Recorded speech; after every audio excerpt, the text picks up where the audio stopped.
Good afternoon, Bios Cosmos Church Young Adult Department, and welcome back to our Young Adults class. So today we are going to be teaching about the Christ identity established.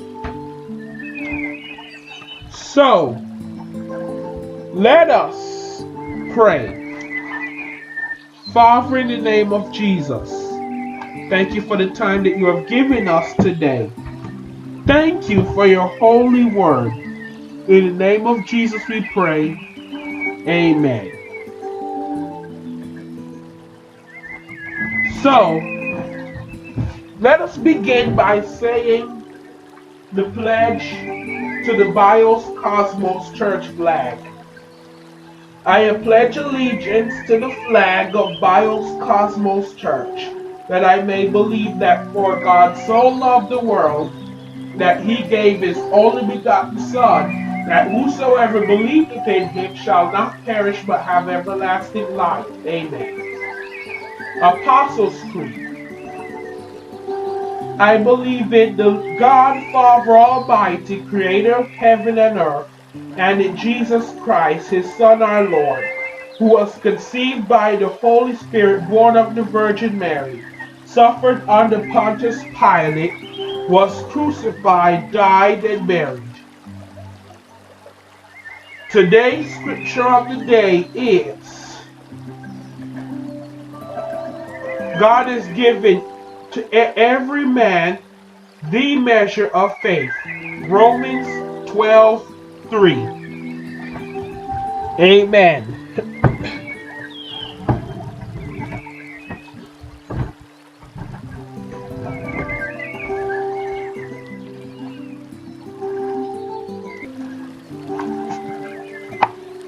So let's talk about a few things. Today's golden text, or our memory verse, or our second memory verse is Matthew 3:16.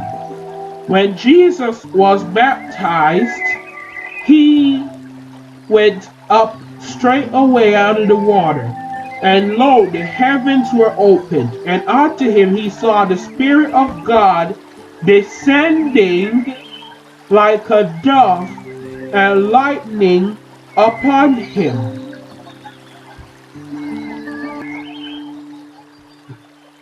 Yes, so if you take a look at the diagram, once Jesus was baptized, a dove came out of the heavens unto him, and you'll hear a voice come from the other side saying that this is my Son of whom I'm well pleased. So therefore,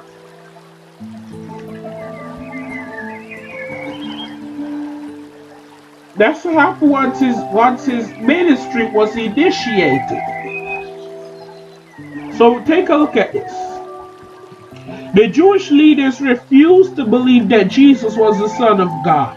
The Pharisees insisted that Jesus witnessed to himself because it was the word of only one witness. However, Jesus told them that his Father was a witness that he was the Son of God. So, read the Old Testament background for discussions and the Pharisees Jesus had about the law concerning matters requiring witnesses. So this is what we're going to do. We're going to take a look at Deuteronomy chapter 19 verse 15 to find out about this law. And Deuteronomy chapter 19 verse 15 states, one witness shall not rise against a man concerning any iniquity or sin that he commits. By the word of mouth of 2 or 3 witnesses, the matter shall be established.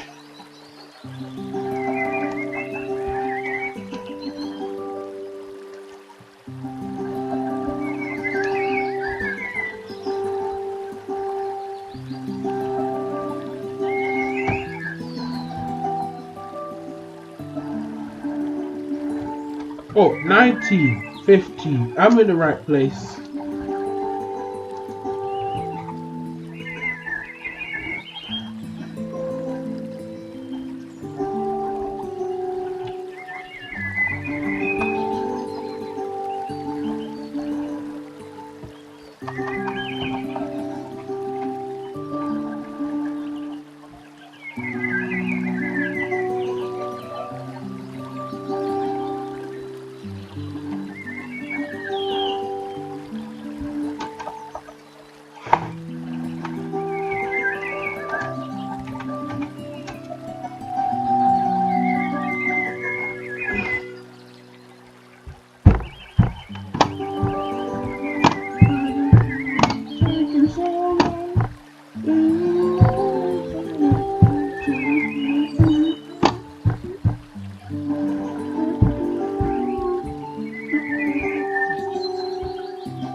I don't know what's wrong with the video. I just have to keep resetting it. Okay, so I also went and got the Bible verse in a typed form so I could type it. So here it is. One witness shall not rise against a man concerning any iniquity or sin that he commits. By the mouth of 2 or 3 witnesses shall the matter be established. So that means if one person sees somebody do something wrong, one person is not enough for prosecution. All it takes is more than one. But you can't just take the word of one person. It's not alright. It's not okay. You cannot take the word of one person. So now let's continue. The Pharisees were sure that Jesus' testimony that he was the Son of God was blasphemous, since he had no one else as a witness to authenticate his declaration. However, Jesus was baptized and the Spirit of God descended upon him, and the voice of God identified him as God's beloved Son. 2 further witnesses were thus established, and no other witnesses were needed. Christ began his public ministry as the one sent by the Father. So yes, it is really important that you have some kind of backup when you're making a claim, or it's just easy to get proven false and stay that way. Now let's answer some questions. What is the difference between being baptized in water and being baptized by the Holy Spirit? Well, when you're baptized in the water, you are proving to man what you have done. When you're baptized by the Holy Spirit, you accept Christ. How is the Spirit of God made manifest today? In our hearts. How can believers be certain that God is pleased with their lives?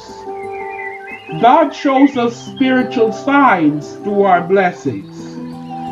What are the benefits of fasting and praying? We could get blessed and we could earn God's favor. What example did Jesus set regarding fasting? We have to stay strong even during temptation. What are some ways Christians can recognize the devil's temptations? Yeah, usually when there's something in it for the other person, and there's so many ways to recognize the temptation. You can come back. What are some ways of what weapon has God provided for Christians to use against temptations? Pray immediately. We have 10 seconds left, so I'll say have a good day and may God bless you. And thank you for coming.